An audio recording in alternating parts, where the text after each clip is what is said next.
देख रहे हैं हमारी खास पेशकश। मैं हूं आपके साथ पूजा यादव। एनआरसी, सीएए और अब एनपीआर, केंद्र सरकार की ओर से register of citizen amendment act कानून के बाद अब एनपीआर यानी कि जनगणना और नेशनल पॉपुलेशन रजिस्टर लाया गया है। ये नया कानून तो बना, इसका विरोध भी पूरे देश प्रदेश में हुआ, लेकिन एनपीआर पर भी कंफ्यूजन जारी है। कंफ्यूजन पर सरकार का कहना है कि एनआरसी और सीएए से एनपीआर बिल्कुल जुदा है। एनपीआर का किसी से कोई लेना देना ही नहीं। ऐसा नहीं है कि सरकार की ओर से बयान एनपीआर पर ही आया। इससे पहले पीएम मोदी खुद अफवाह बता चुके हैं सीएए को लेकर मचे बवाल के बाद, और ये कह चुके हैं कि सभी बातें झूठ हैं।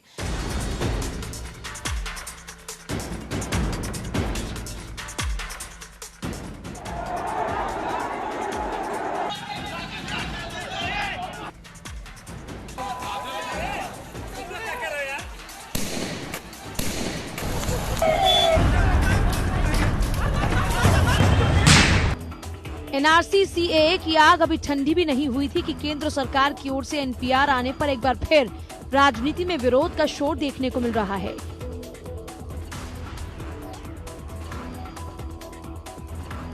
सरकार एनपीआर को इन सबसे अलग बता रही है।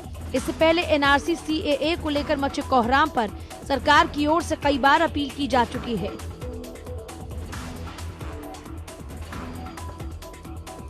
गृह मंत्री अमित शाह ने एनपीआर को लेकर कहा था कि एनपीआर का एनआरसी से कोई लेना देना नहीं।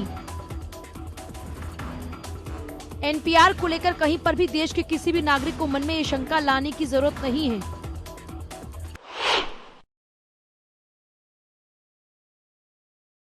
वो जनसंख्या का रजिस्टर है, जो पॉपुलेशन रजिस्टर है। देश में जो भी रहते हैं उनके नाम रजिस्टर्ड किए जाते हैं, जिसके आधार पर देश की अलग अलग योजनाओं का आकार बनता है।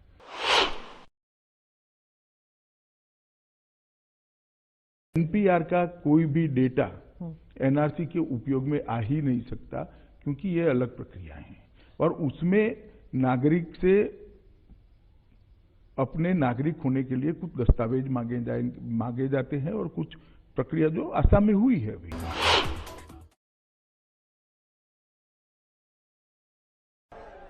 साथियों,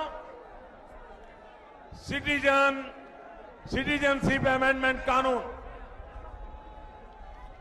ये भारत के किसी नागरिक के लिए, चाहे वो हिंदू हो या मुसलमान, ये कानून उसके लिए है ही नहीं।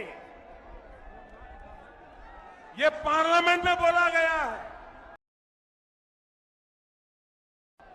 ये कांग्रेस में जमाने में बना था, तब सोए थे क्या?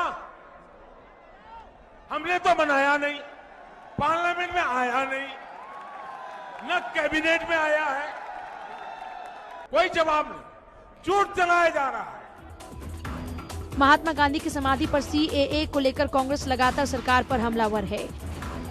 बीते दिनों कांग्रेस ने बापू की समाधि पर धरना दिया।